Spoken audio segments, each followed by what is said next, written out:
نحمده ونصلي على رسوله الكريم أما بعد فأعوذ بالله السميع العليم من الشيطان الرجيم بسم الله الرحمن الرحيم رب اشرح لي صدري ويسر لي أمري واحلل عقدة من لساني يفقهوا قولي رب يسر ولا تعسر وتمم بالخير۔ سورہ حج کی آیت نمبر 19 سے 29 تک ہم پڑھیں گے۔ کل ہم نے ختم کیا تھا آیت نمبر 18 پہ، جس میں ہم نے پڑھا کہ اللہ تعالیٰ نے یہ جو علم ترى ان اللہ یسجد لہ من فی السماوات ومن فی الارض، کہ کیا تم دیکھتے نہیں ہو کہ اللہ کے سامنے ہر چیز سر و سجود ہے، آسمانوں اور زمین کی ہر چیز۔ تو اس میں جن چیزوں کا تذکرہ ہوا تھا کہ کون کون سی چیزیں اللہ کے سامنے سر و سجود ہیں، اب یہ سجدہ جو ہے یہ اس کا یہ بھی مطلب تھا کہ ہر وقت یہ چیزیں اللہ کی اطاعت اور بندگی میں مصروف ہیں۔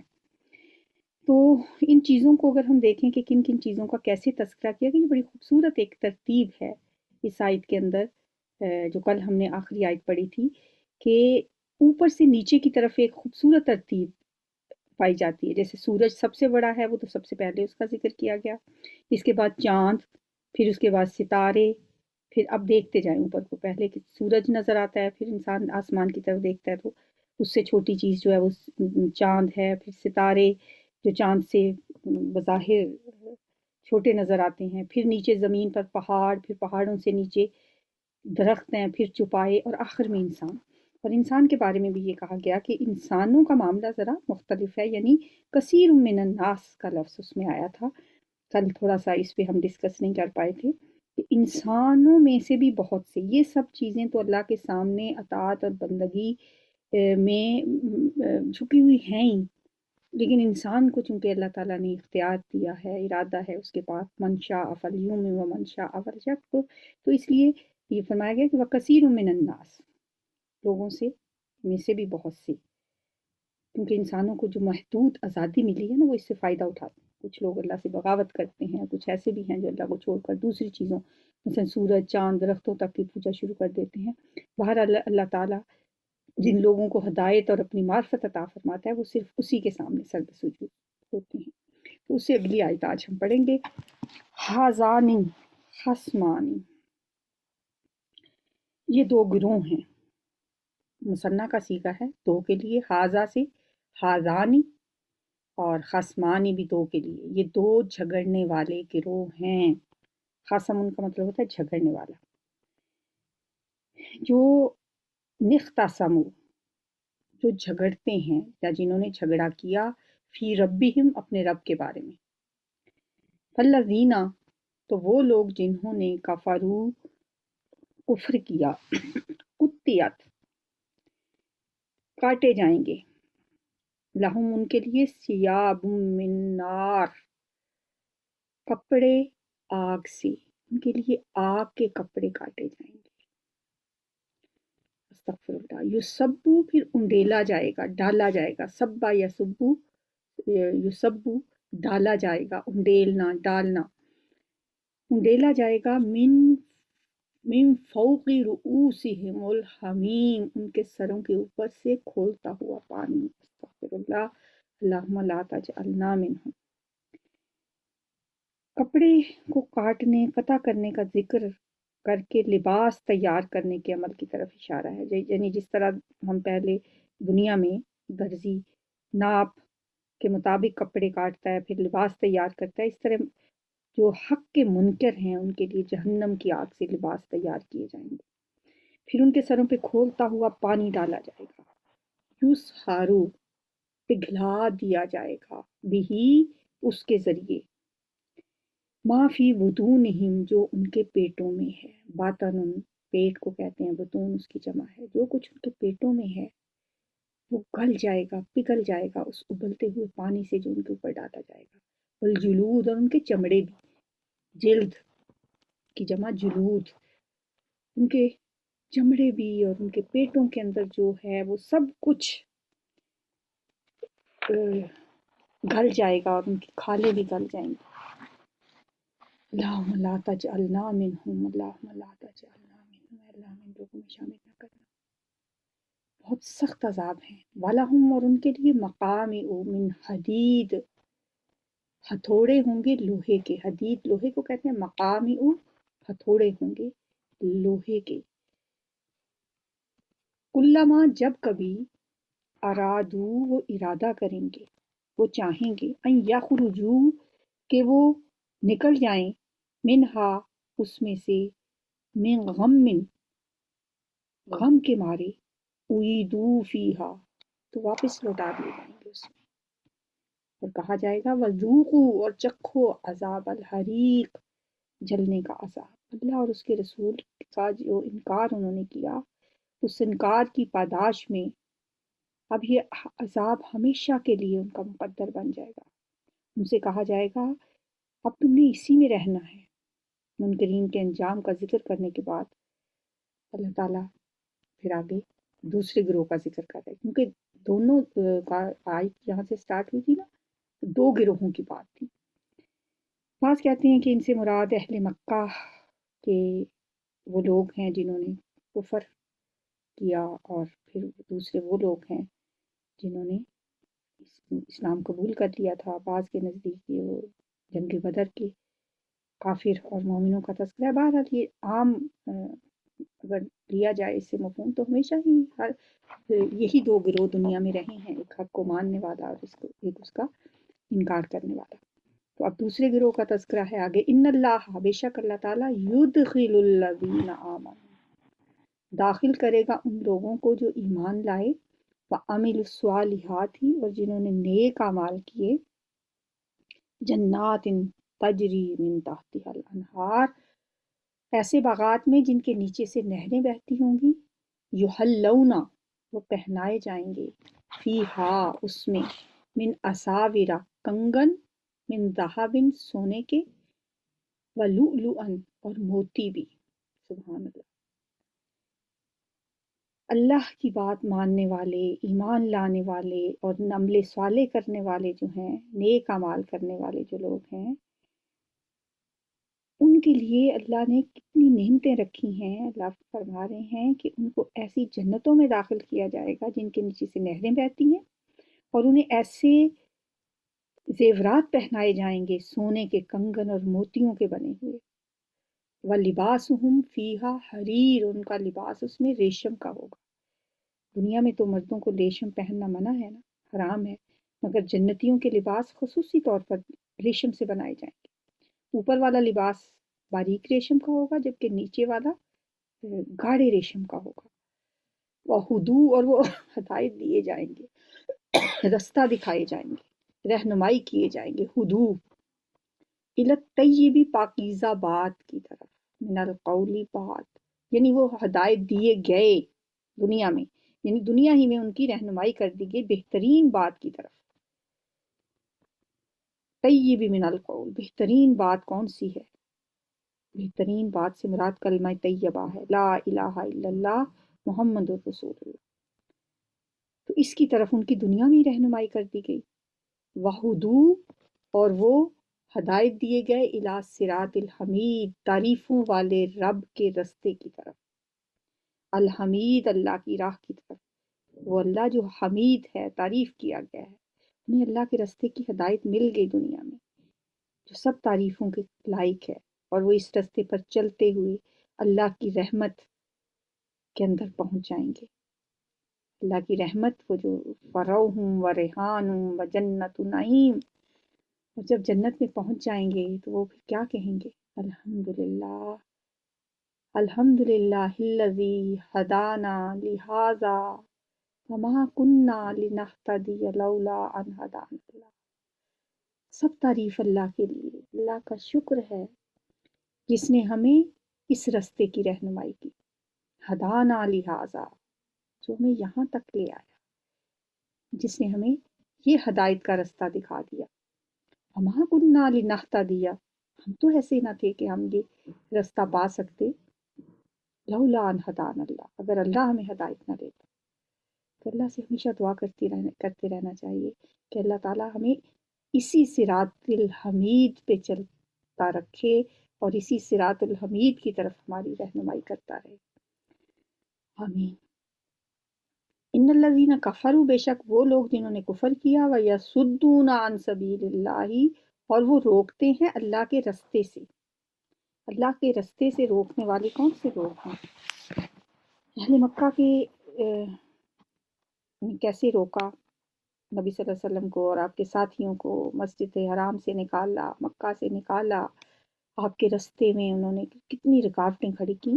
یہاں سے یہ جو رکوع شروع ہو رہا ہے نا، اس سے آگے اب 2 رکوع مسلسل جو ہے نا، یہ مناسک حج کے بارے میں ہے۔ اس سے پہلے بھی ہم نے سورہ بقرہ کی 24واں 25واں رکوع جو پڑھا تھا، وہ بھی ان میں بھی مناسک حج کا تذکرہ تھا، مگر وہاں پہ قربانی کا پر اتنا ذکر نہیں ہوا، صرف سر منڈوانے کی صورت میں کفارے کے طور پہ جو جانور ذبح کرنا تھا ہوتا ہے، اس کا تذکرہ وہاں پہ ہوا تھا۔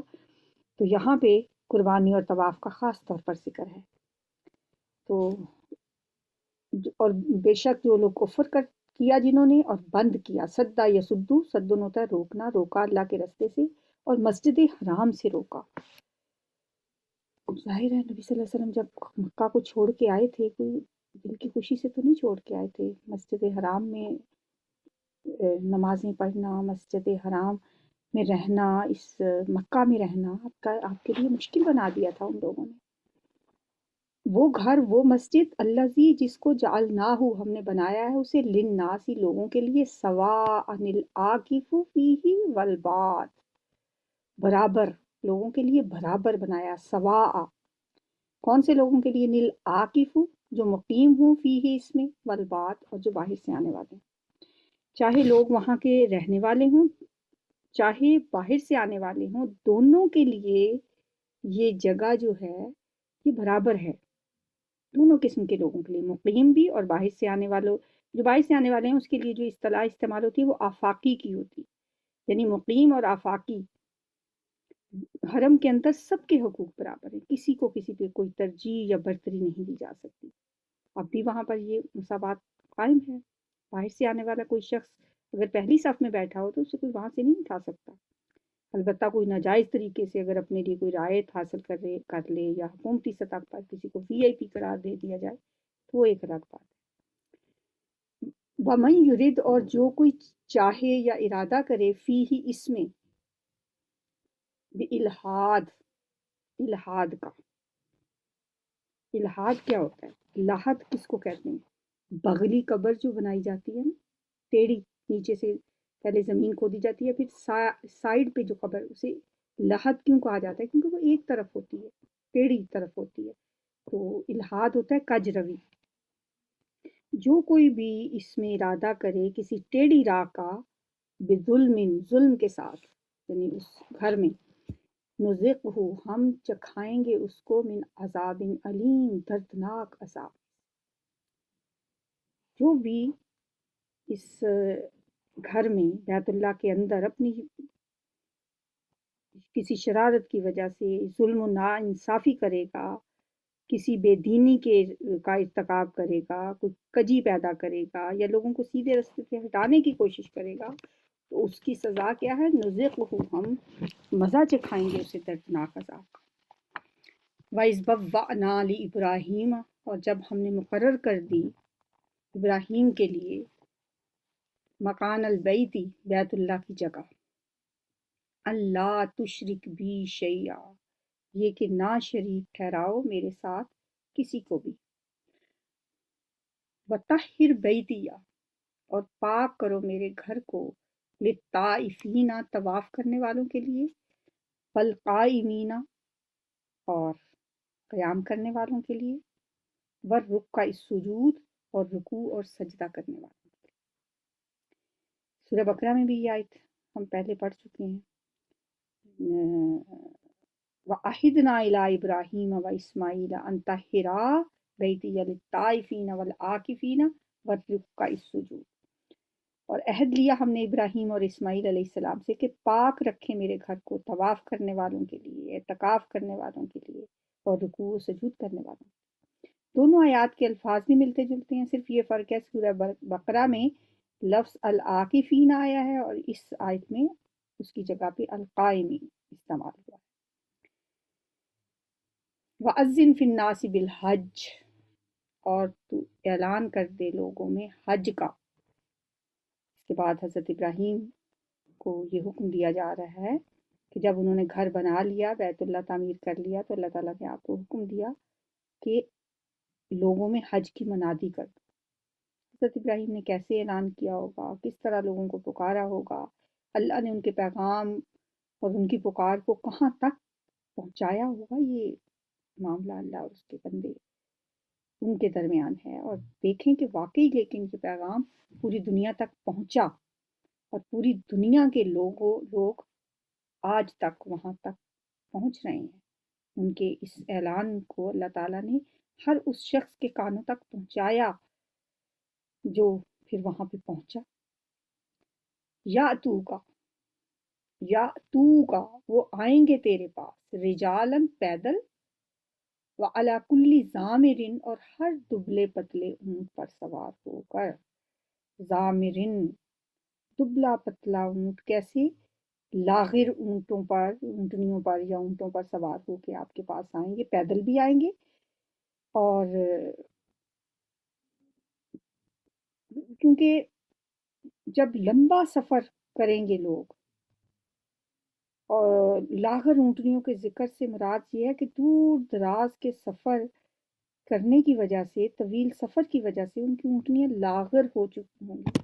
یہ نہیں کہ گھروں سے ہی وہ لاغر اونٹنیوں پہ بیٹھ کے آئیں گے، بلکہ اتنا لمبا سفر کرنے کی وجہ سے ان کی اونٹنیاں لاغر ہو جائیں گی۔ یا تینا وہ آئیں گے، من کل فجن عمیق ہر دور دراز رستے سے۔ پہاڑوں کے درمیان کے رستے کو فجن کہا جاتا ہے۔ اس سے جو مکہ کی وادیاں اور گھاٹیاں ہیں ان کی طرف اشارہ ہے کہ آپ کی دعوت پر لبیک کہتے ہوئے دور و نزدیک سے لوگ آئیں گے، ان میں پیدل بھی ہوں گے، سوار بھی ہوں گے، پہاڑی رستوں کو عبور کرتے ہوئے یہاں پہنچیں گے۔ لِیَشْهَدُوا مَنَافِعَ لَهُمْ، تاکہ وہ حاضر ہوں اپنے فوائد میں، یعنی دین و دنیا کے فوائد حاصل کرنے کے لیے۔ منافع لہم، وَيَذْكُرُوا اسْمَ اللَّهِ، اور یاد کریں نام اللہ کا، یعنی ذبح کرتے وقت جانوروں پر یاد کریں اللہ کا نام، فی ایام معلومات، چند معلوم دنوں میں۔ وہ چند معلوم دن کون سے ہیں؟ قربانی کے دن 10، 11 اور 12 ذی الحج کے دن، انہیں ایام النحر کہا جاتا ہے، کہ ان دنوں میں وہ اللہ کا نام لے کر جانور ذبح کریں۔ منا میں جو جانور ذبح کیے جاتے ہیں حج کے دنوں میں، وہ گنے ہوئے دن۔ علی ما رزقہم، ان پر جو اس نے دیے ان کو جانور، من بہیمۃ الانعام، پالتو چوپایوں میں سے، بہیمہ کہتے ہیں چوپایوں کو، الانعامی جانور، پالتو جو انہیں دیے، من بہیمۃ الانعام،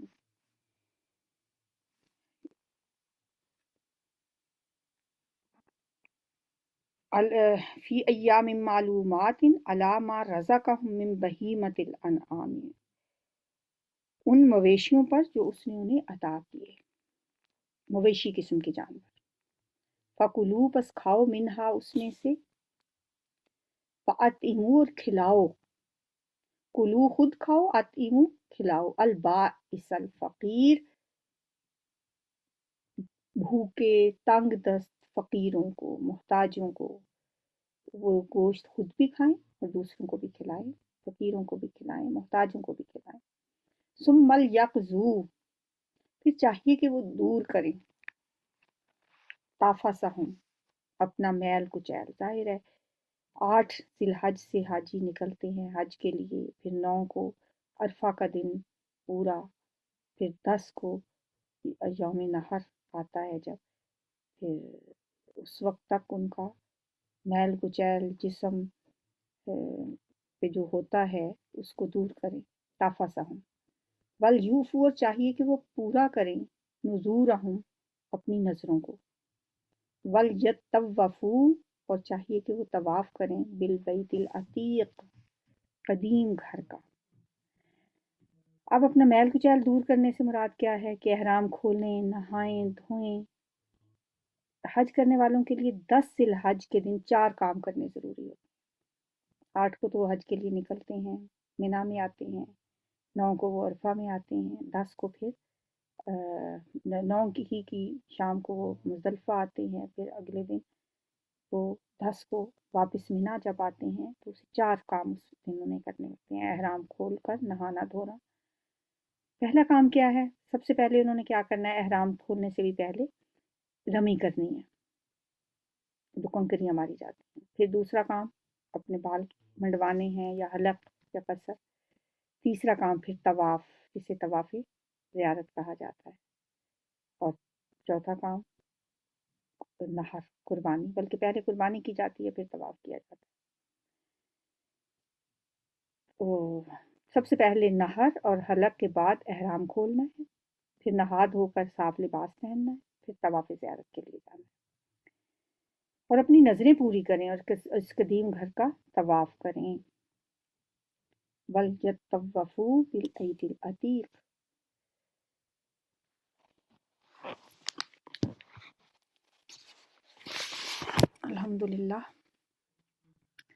الحمدللہ رب العالمین الرحمن الرحیم مالک یوم الدین، ایاک نعبد و ایاک نستعین، اہدنا الصراط المستقیم صراط الذین انعمت علیہم غیر المغضوب علیہم ولا الضالین آمین۔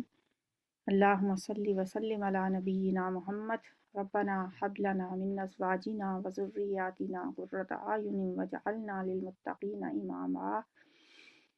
یا حی یا قیوم برحمتک نستغیث، اللہم اشف مرضانا و مرض المسلمین، اللہم انا نسألک ایمانا کاملا و یقینا صادقا و رزقا واسعا و قلبا خاشعا و لسانا ذاکرا و رزقا حلالا طیبا و توبة قبل الموت و راحة عند الموت و مغفرة و رحمة بعد الموت والعفو عند الحساب والفوز بالجنہ والنجاة من النار۔ رب زدنا علما والحقنا بالصالحین۔ سبحان ربک رب العزت عما یصفون وسلام علی المرسلین والحمد للہ رب العالمین۔ آمین یا رب۔